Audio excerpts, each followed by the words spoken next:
Matin. Alléluia. Et donc, le titre, c'est « Attendre le jour avec impatience ». On va relire donc notre passage dans Actes 27, Actes des Apôtres, chapitre 27, et nous allons lire à partir du verset 27. Acte 27, verset 27.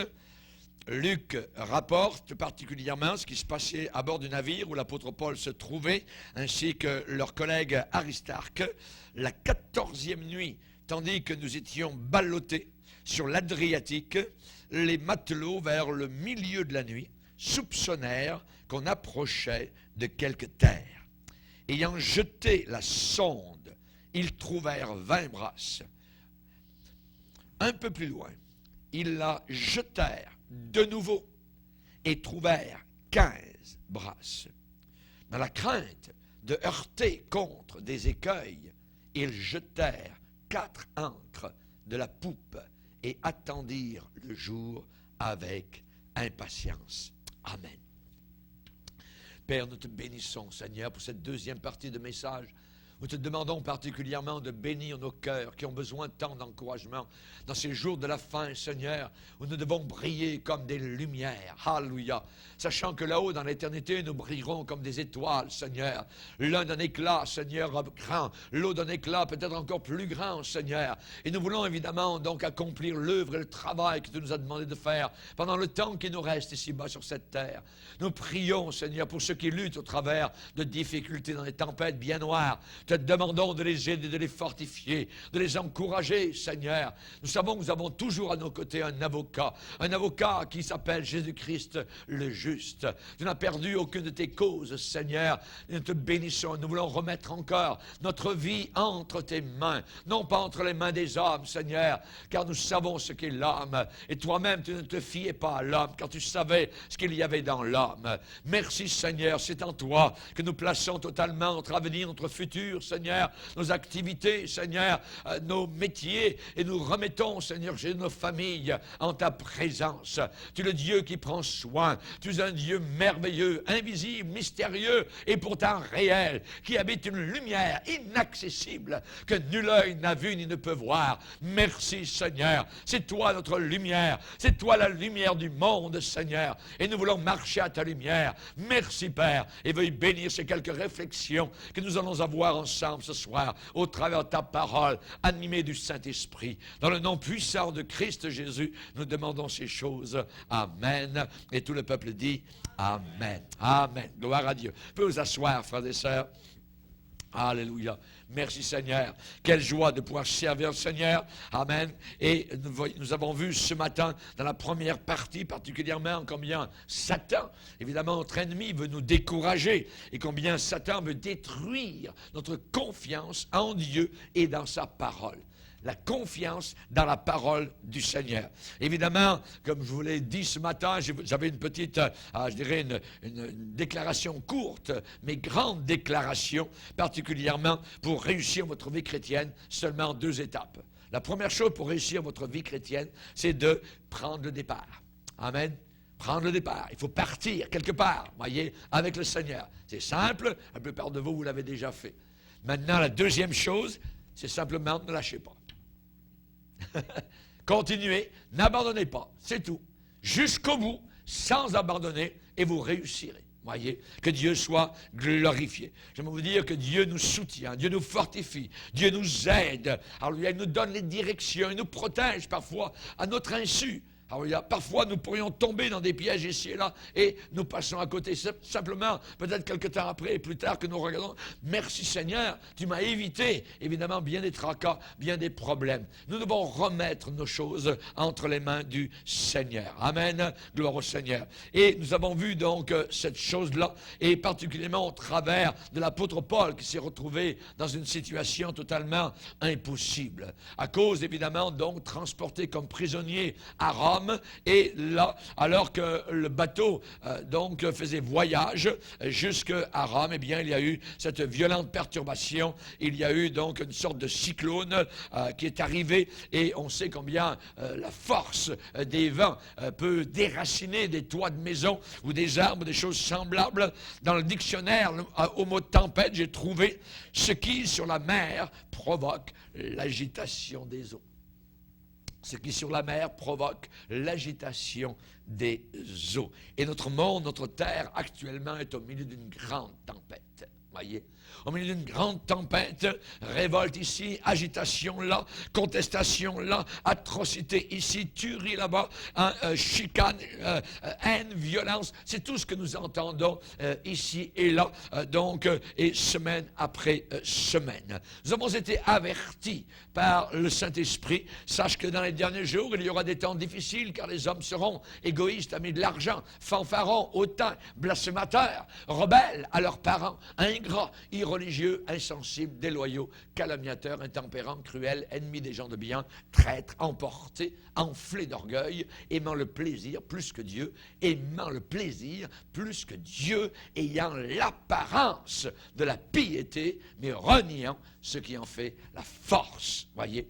Et nous vivons au milieu donc de tout cela, ce qui nous donne évidemment raison de croire dans la parole de Dieu, parce que la parole de Dieu, c'est la vérité, et nous le voyons autour de nous, semaine après semaine, mois après mois.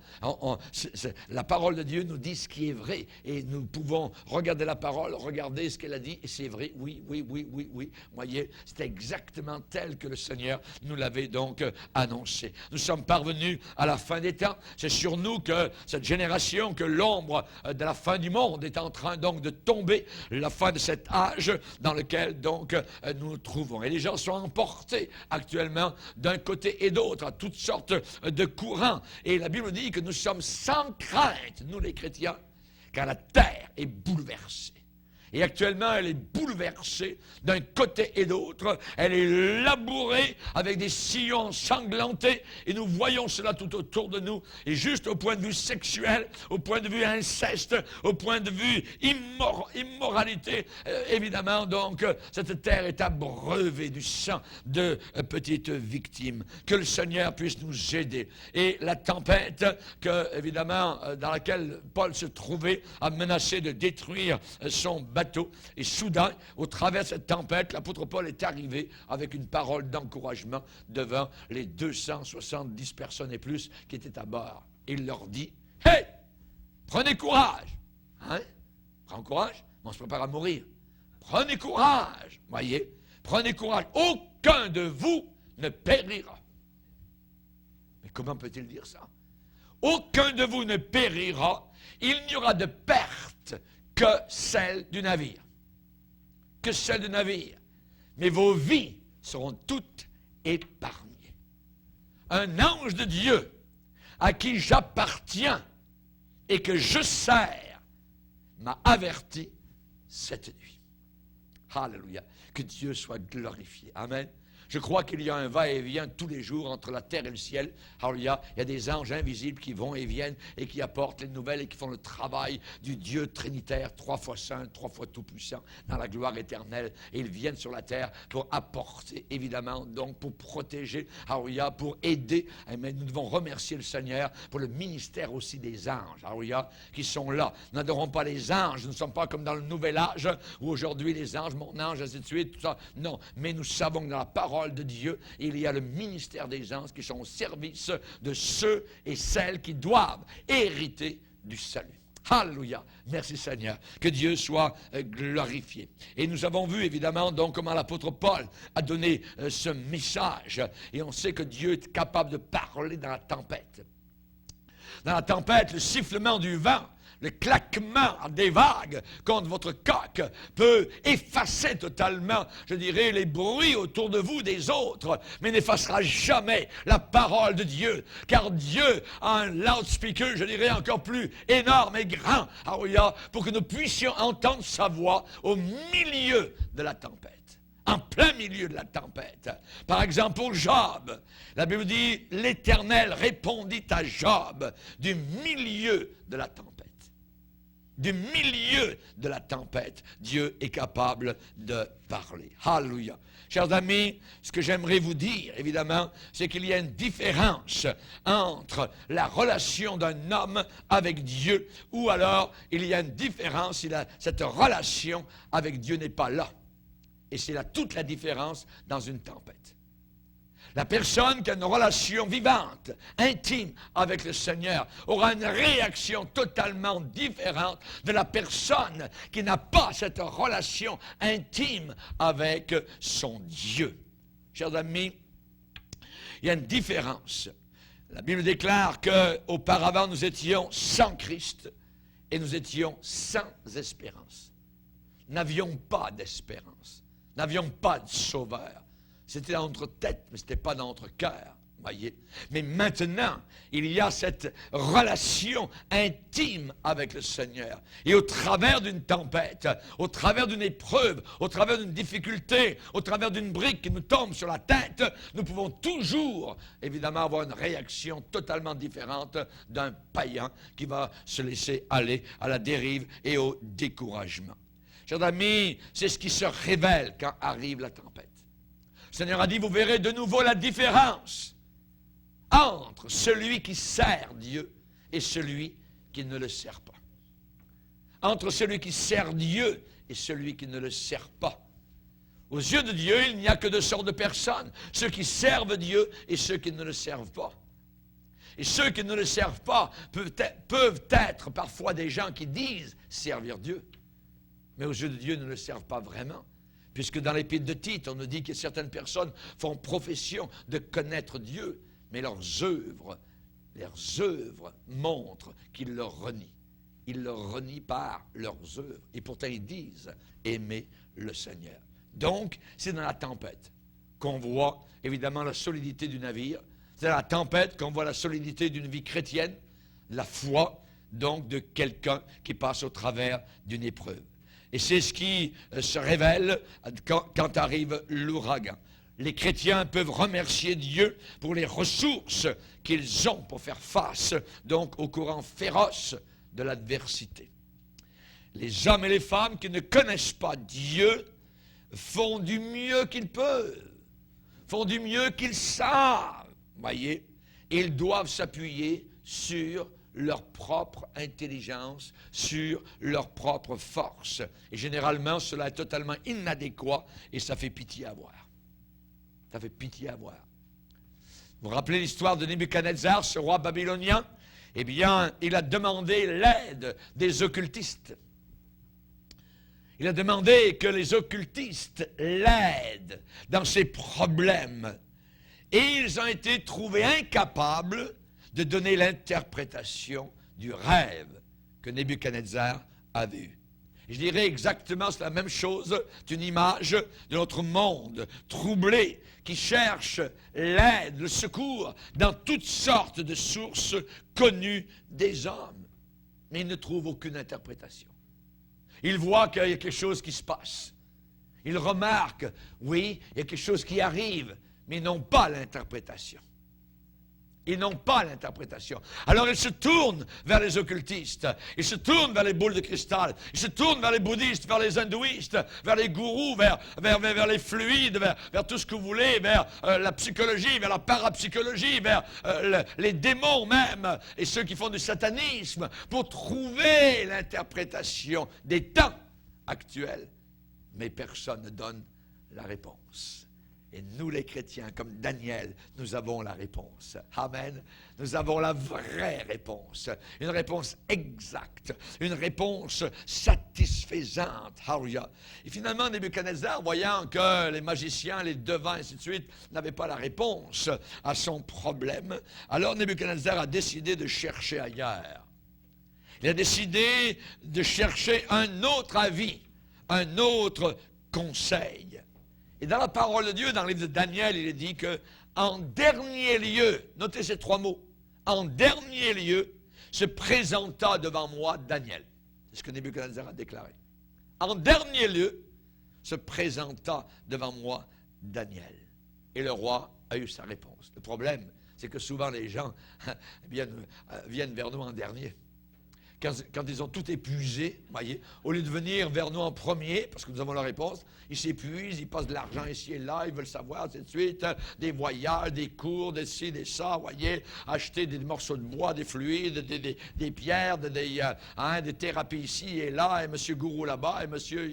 Positif là-bas, et ainsi de suite, voyez. Ils dépensent de l'argent et de l'argent et de l'argent, alors que la réponse est simple et elle est gratuite. En dernier lieu, se présenta devant moi Daniel, Daniel chapitre 4, verset 8. En dernier lieu, voyez, la Bible déclare qu'à la fin des temps, et Daniel est tellement exact, amen, dans ce qu'il a déclaré, rappelez-vous, c'est la parole de Dieu, et la parole de Dieu est la vérité. La Bible dit qu'à la fin des temps, eh bien, les méchants, aucun des méchants ne comprendra. Aucun des méchants ne comprendra. Daniel chapitre 12, le verset 10. Mais, ceux qui auront de l'intelligence, évidemment l'intelligence de Dieu, la sagesse de Dieu, comprendront. Comprends-tu ce qui se passe? Alléluia. Moi, dans mon cœur, je me dis, c'est peut-être ce matin, c'est peut-être ce midi, c'est peut-être ce soir, Seigneur. Et quand je me couche la nuit, alors le soir, je me dis, Seigneur, si tu reviens dans la nuit, je vais être prêt. Parce que ça peut être n'importe quand. Amen. Quand vous verrez ces choses, amen, quand vous verrez les signes. Jésus a dit, notre sœur travaille à Radio-Canada pour donner la température. Jésus a dit, il a pris l'exemple des météorologues. Il a dit, quand vous voyez un nuage se lever à l'ouest, vous dites aussitôt, la pluie s'en vient. Voyez, la pluie s'en vient. Et il arrive ainsi. Ça arrive exactement comme la prévision a été donnée. Et quand vous voyez souffler le vent du sud, vous dites, oh, il va faire chaud. Et cela arrive. Et le Seigneur nous traite d'hypocrites. Voyez. Il dit hypocrite. Voyez. Vous savez discerner l'aspect de la terre et du ciel. Et comment ne discernez-vous pas ce temps-ci? Amen.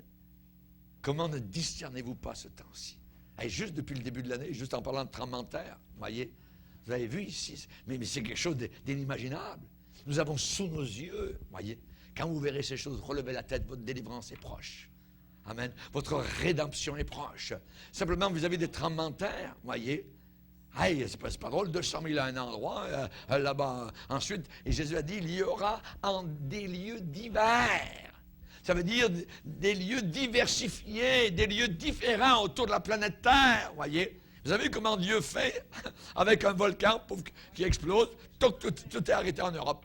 Plus rien ne fonctionne, voyez. Vous voyez comment Dieu, moi je ris, voyez, de voir, amen, comment Dieu fait une petite chose, et les hommes n'en peuvent plus rien faire. Ces petits dieux, vous voyez, ces gens du nouvel âge, tout ça, il y a tous les avions bloqués à terre, en haut, vous voyez. Et l'argent passe, vous voyez, les millions tous les jours, c'est pas grave. Dieu s'en fout, vous voyez. Toutes les mines d'or lui appartiennent, vous voyez, tout l'ordre du ciel est à lui. Amen. Mais il montre la folie de l'homme. Il montre la folie de l'homme. Quand vous verrez ces choses, relevez la tête. Relevez la tête. Votre délivrance, amen, approche et proche. C'est proche, alléluia. C'est tellement proche que Dieu soit béni. Peut-être que je n'aurai pas le temps de finir la réunion ce soir. Peut-être qu'on va se retrouver au ciel tous ensemble dans la gloire éternelle. Alléluia. Que Dieu soit béni. Non, mais franchement, c'est réel. Amen. C'est réel. C'est la parole de Dieu. Et nous sommes là rendus, nous sommes la génération dont tous les prophètes hébreux de l'Ancien Testament pendant des millénaires ont parlé de notre époque. Et nous y sommes. Et bien souvent, l'Église est en train de dormir, de ronfler littéralement au gaz. Voyez, nous sommes gazés par l'ennemi, voyez. L'Église est paganisée actuellement.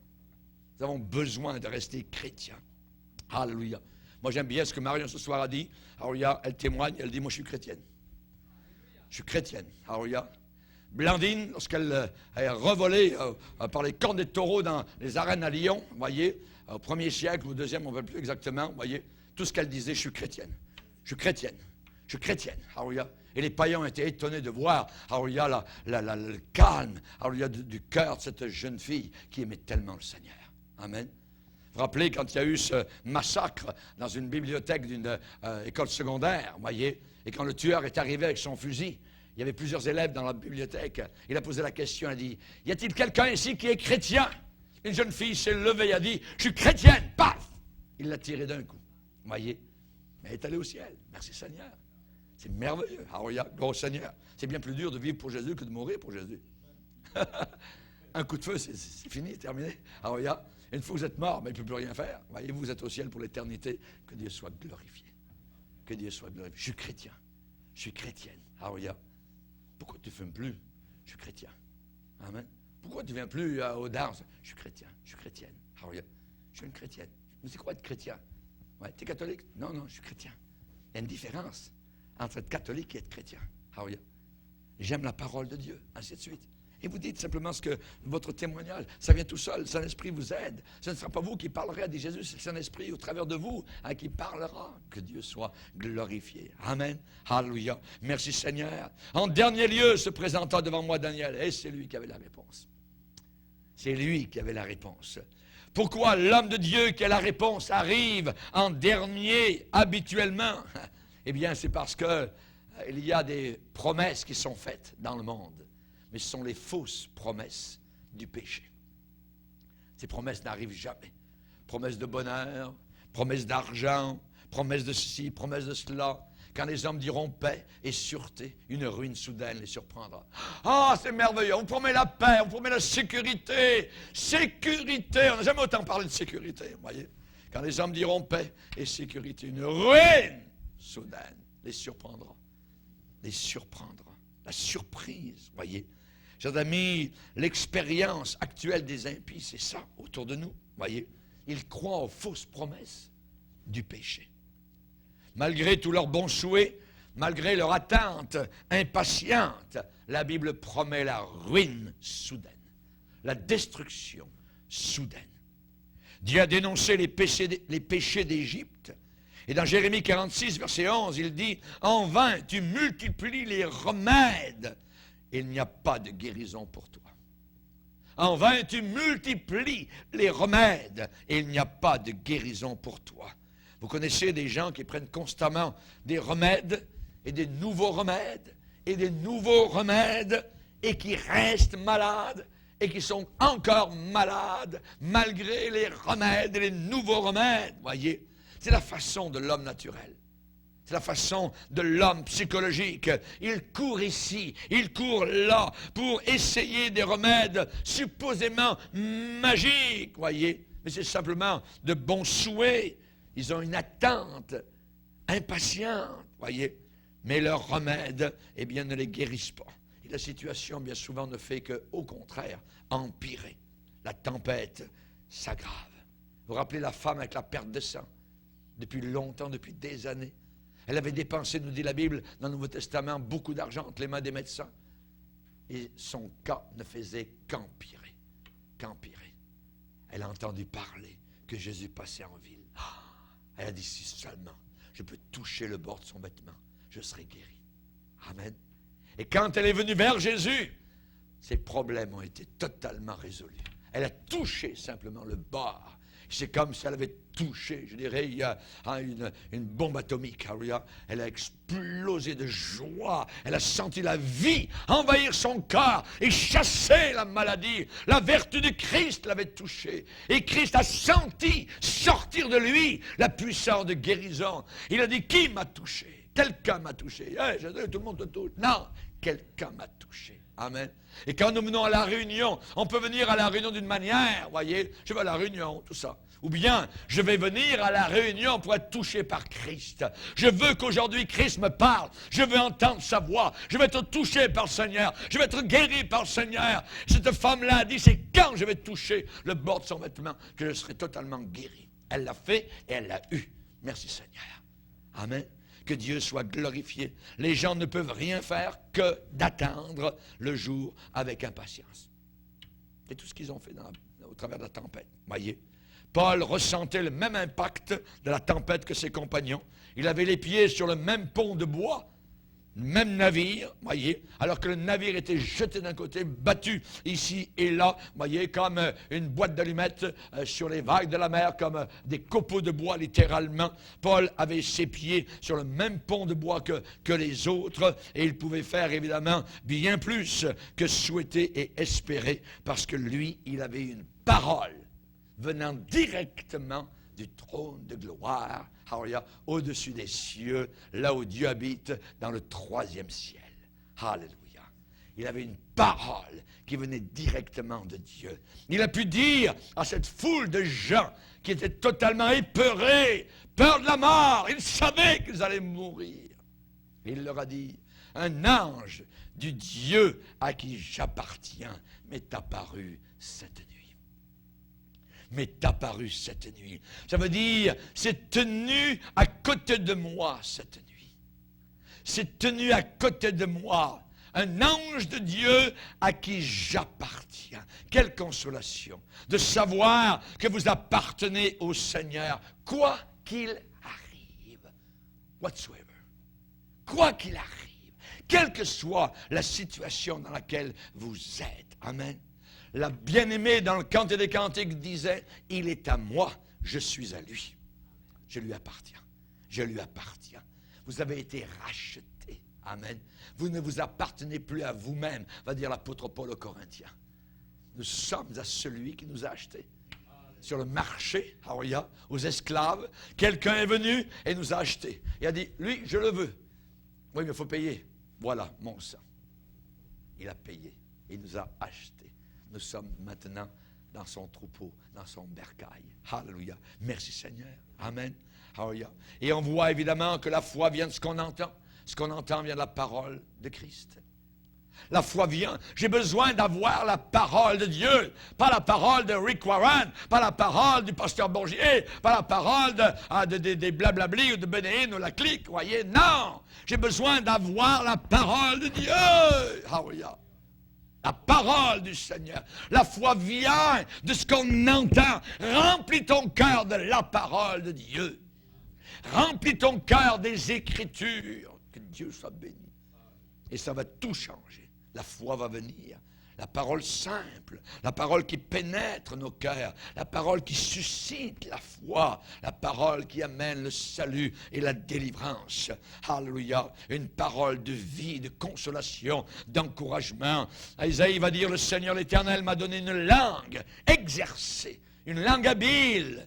Une langue qui parle vite pour que je sache soutenir par la parole celui qui est abattu. Je vais vous le dire, pourquoi vous partez de l'Église rempli de joie.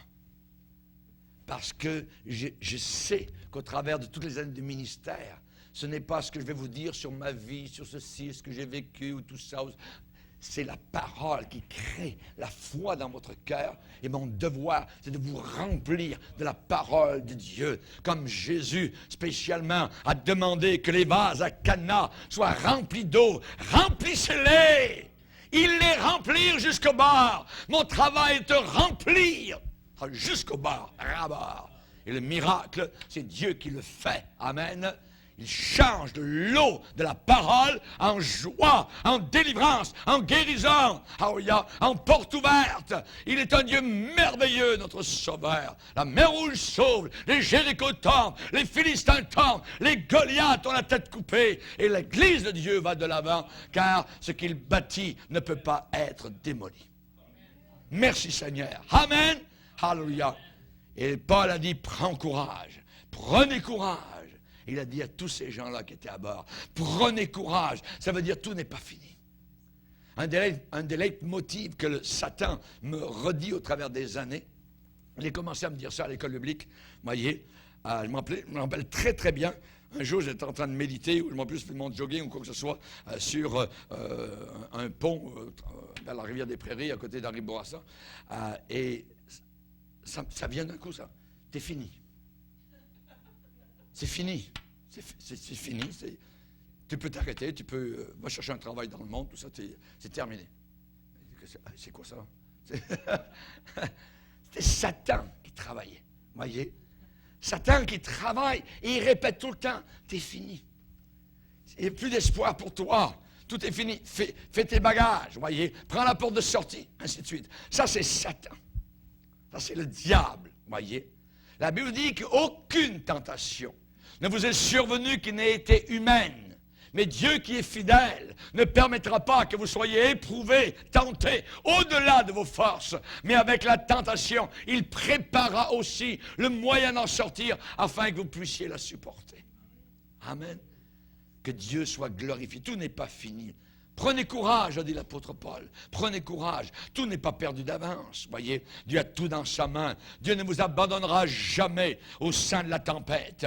La Bible dit que Dieu marche dans la tempête. Il marche dans le tourbillon. Rappelez-vous que Jésus a marché sur les eaux alors que ses disciples étaient épeurés, alors que les vents étaient contraires, alors qu'ils avaient lutté toute la nuit, alors qu'ils avaient très peu progressé, alors que leurs mains étaient ensanglantées et qu'ils tiraient sur les rames de tout leur pouvoir et de tous leurs muscles, tellement éreintés, fatigués. Et soudain, à la 4e, à la dernière veille de la nuit, Christ arrive sur les eaux et leur dit, n'ayez pas peur, c'est moi. La Bible dit, ils le virent marcher sur les eaux. Il est celui qui marche sur la crête des montagnes, sur la crête des vagues. Il est le Dieu qui marche au milieu de la tempête, celui qui ouvre les mers d'impossibilité. Il est celui qui ouvre et personne ne peut fermer. Il est celui qui ferme et personne ne pouvait ouvrir, même l'arche de Noé. Merci Seigneur. Merci Seigneur. Amen. Jésus-Christ domine. C'est lui qui domine.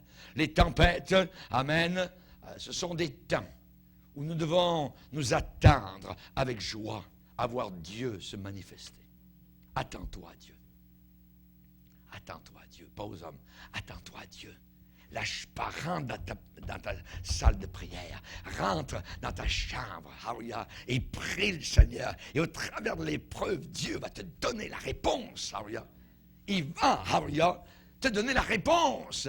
C'est de plier les genoux devant le Seigneur. C'est d'être avec lui, d'avoir cette intimité avec le Seigneur. Que tu ressentes sa présence ou non, ça n'a aucune importance. C'est de lui parler, d'être là devant lui. Et si tu n'as que des pleurs à lui offrir, alors offre-lui tes pleurs. Il entend même la voix des larmes. Alléluia. Les tempêtes, alléluia, ce sont des moments où nous devons nous attendre à voir Dieu agir. Amen. Voyez le peuple d'Israël. Le peuple d'Israël, ils ont chanté une fois que la mer a été ouverte. Ils ont passé au travers des 2 murailles d'eau. Imaginez, 2 murailles d'eau bien secs au fond de la mer. Alléluia. Il n'y avait pas de boue. Ils n'ont pas marché dans la boue. Flic-flac, tout ça. C'était sec. Alléluia. Dieu est capable d'assécher même le fond de la mer. Alléluia. Ils ont marché entre 2 murailles d'eau. Entre 2 murailles d'eau. Imaginez. Et arrivé de l'autre côté, quand le dernier enfant, le dernier vieillard est arrivé de l'autre côté et qu'ils ont regardé, ils ont vu la mer, alléluia, se refermer sur les Égyptiens. Bénin, une révélation, il dit que c'est des morceaux de glace qui sont tombés sur les Égyptiens. Mensonge, oui, mensonge. Mais j'aimerais vous dire qu'arrivé de l'autre côté, quand ils ont vu ça, qu'ils ont vu les Égyptiens, Dieu a dit, regardez-les bien, vous ne les verrez plus jamais. Ils ont vu, les hennissements, ils ont entendu, fluc-flac, tout ça. Il y a peut-être des morceaux de chars qui ont flotté, des cordes d'Égyptiens, tout ça. Ils sont mis à chanter. Ils sont mis à louer le Seigneur. Amen. J'aimerais vous dire, de quel côté de la mer nous louons le Seigneur? De quel côté? Quand tout est fini, quand Dieu a apporté la victoire, ou alors de l'autre côté, avant que la victoire n'arrive. Avant que la victoire n'arrive. Ils ont chanté, oui, c'est vrai, c'est bien, mais du mauvais côté. De l'autre côté, ils ont murmuré. Hé Moïse, où tu nous as conduits, ça n'a pas de sens. Tu n'es pas un bon leader, tout ça, on ne veut plus de toi, tout ça, on te met à la porte, ouais, ainsi de suite. Voyez. Murmurer, murmurer, murmurer. Et Moïse a dit, vous allez voir la main de Dieu se manifester. Ils n'ont pas chanté, là. Mais ils auraient pu chanter. Ils auraient pu louer le Seigneur avant la victoire. Et nous voyons cela dans la parole de Dieu, lorsqu'un jour, devant les armées ennemies, les enfants d'Israël sont arrivés, pas avec une armée, contre l'armée ennemie, mais avec des chantres. Ils sont mis à chanter devant les ennemis. Les ennemis ont vu arriver, tout ça. Puis tout d'un coup, ils sont tués les uns entre les autres. Vous voyez? Ça n'avait aucun sens. Vous voyez? Dieu leur avait dit, allez vous présenter, ça suffit. Allez vous présenter. Ils sont mis à chanter. Alléluia. Ils sont mis à louer le Seigneur. Alléluia. À un autre moment, je ne me rappelle plus exactement, ils ont regardé puis ils ont vu comme une mer. Alléluia. Et avec le soleil, je ne sais pas exactement, Dieu est capable de tout changer. Ils ont vu comme un mirage, tout ça. Puis là encore, les ennemis se sont entretués les uns les autres. Ça n'avait pas de sens. Ouais. Dieu est tout puissant. Louons le Seigneur. Amen. Autant d'un côté que de l'autre côté. Vous avez bien fait de venir à la réunion. Amen. Certains, vous avez des problèmes profonds dans vos âmes, dans vos familles, dans vos finances, quoi que ce soit. Vous êtes venus pour chanter. Amen. Pour louer, pour adorer, pour entendre la parole de Dieu. Alléluia. La tentation d'un moment semblable, c'est de rester à la maison. Voyez. Oh, je ne peux pas aller à l'église, c'est trop dur, tout ça. Non, je vis tout ça. Non, je vais me coucher, trop fatigué, tout ça. Voyez. Ce n'est pas la réponse. La réponse, c'est de mon corps, je vais te tirer à la maison du Seigneur. Tu vas venir, même si tu as un mal de crâne, même si tu as un mal de bloc, même si tu as 40 degrés de fièvre, tu vas venir à la réunion et tu vas entendre la parole de Dieu et tu vas être renouvelé par la puissance du Saint-Esprit. Alléluia. Merci Seigneur. Amen. Gloire au Seigneur. Quand il semble qu'il n'y a pas de porte de sortie pour échapper, quand il semble qu'il n'y a pas de réponse, quand il semble que Dieu n'agit pas, quand il semble que la maladie s'empire et s'aggrave, ce n'est pas le temps de se décourager. Voyez, quand il semble que la pauvreté est en train de creuser et de la bourrer plus profondément de son soc, aiguisé dans nos petites économies, ce n'est pas le temps de se décourager. Quand tout semble s'effilocher, se découdre aux coutures, la Bible dit, mes frères, regardez comme un sujet de joie totale et complète les diverses épreuves auxquelles vous pouvez être exposés. Quand vous voyez ces choses-là de manière différente, vous dites, hey, comment Dieu va agir dans ce domaine-là? Je n'ai jamais passé par là. Comment tu vas faire, Seigneur? Mais je sais que tu as été capable, Seigneur, de me délivrer de la patte du lion. Tu m'as délivré de la patte de l'ours. Et maintenant, ce Goliath, alors, il ne fera pas long feu. Seigneur, tu vas aussi agir dans ce domaine-là. Amen. Amen. Alléluia. Laissez savoir au diable que rien de l'enfer ne pourra voler votre joie. Ne pourra voler votre joie. Amen. Laissez savoir au diable que l'enfer n'enlèvera pas votre détermination à gagner, à rester un vainqueur et non pas un vaincu. Laissez savoir au diable qu'il ne réussira pas à vous intimider par ses tactiques pour vous faire peur. Amen. Les situations et les circonstances dans lesquelles nous sommes ne changent jamais la parole de Dieu. Elle demeure, elle transcende au travers des siècles et de nos circonstances variées et différentes. Amen. Ça n'a pas d'importance. Ce qui se passe à Wall Street ou à la bourse de Toronto n'a pas d'importance. Ce qui peut arriver à l'économie, ce qui n'a pas d'importance, ce qui peut arriver au Moyen-Orient. Amen. Aucune de ces choses ne change la parole de Dieu. Alléluia. Le cancer ne change pas la parole de Dieu. La pauvreté ne change pas la parole de Dieu. Être désespéré ne change pas la parole de Dieu. La première chose qui a été dite par cet ange que Dieu a envoyé à l'apôtre Paul, ne crains pas. Ne crains pas. Jésus a souvent dit cela à des gens qui se trouvaient dans des crises, dans des situations qu'ils ne pouvaient pas comprendre. Rappelez-vous ce père de famille, qui finalement amène Jésus dans sa maison pour qu'il invoque, pour qu'il prie pour sa fille qui est à l'extrémité, proche de mourir. Et là, finalement, Jésus, en cours de route, est retenu ici et là, mais finalement, il l'a. Et Jésus s'en vient dans sa maison. Jairus est tellement content. Il va guérir ma petite fille. Et soudain, de sa maison, sortent des gens qui viennent vers lui, disant, Jairus, laisse Jésus. Elle vient de mourir. Elle vient de mourir. Et il y a des gens qui viennent vers nous comme cela. Laisse tomber la prière. Ça ne sert à rien. La chose vient de mourir.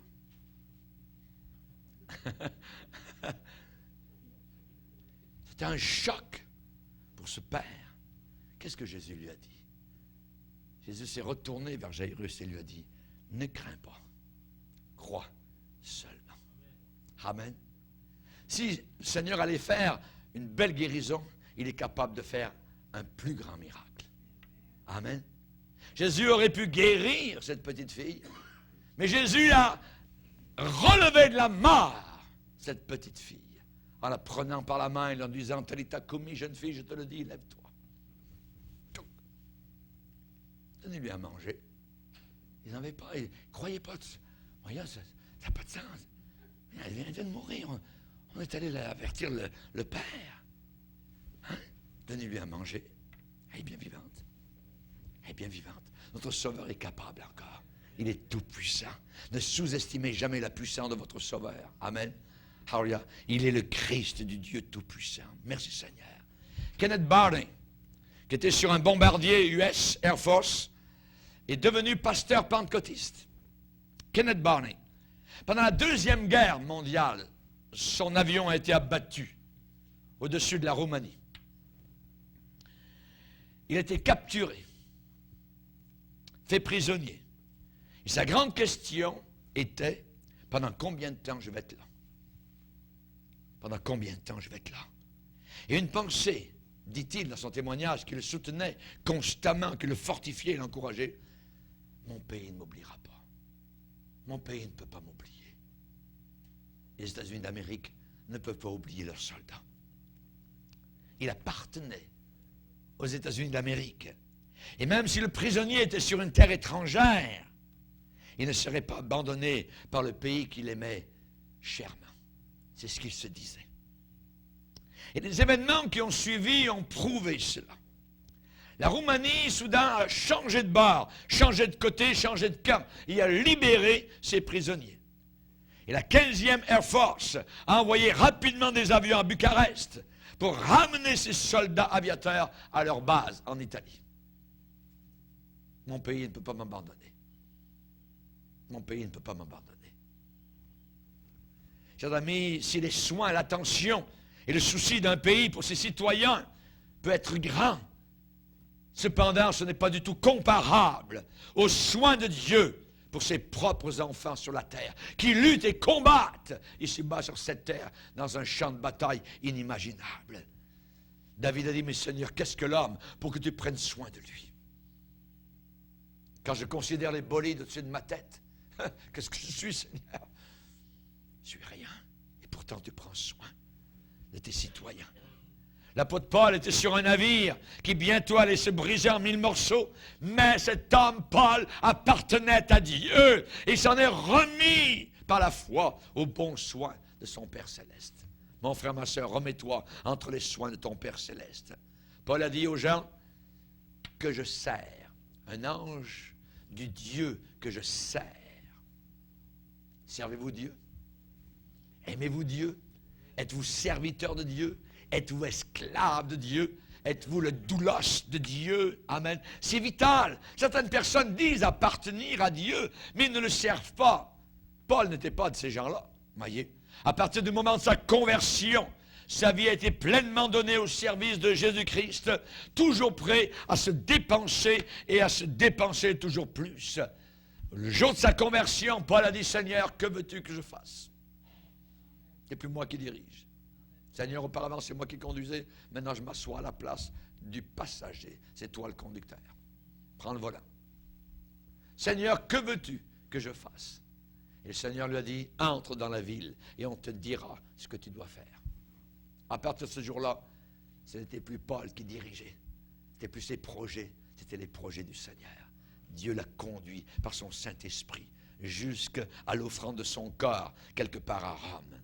Quand vous êtes en phase d'impossibilité, quand votre vie est dure, rappelez-vous que notre Dieu est capable de vous délivrer de n'importe quelle situation. Il n'y a rien d'impossible. Amen.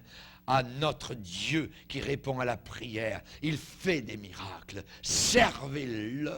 Servez-le. C'est le Dieu qui a dit dans le buisson à Moïse, j'ai vu, j'ai entendu, je connais.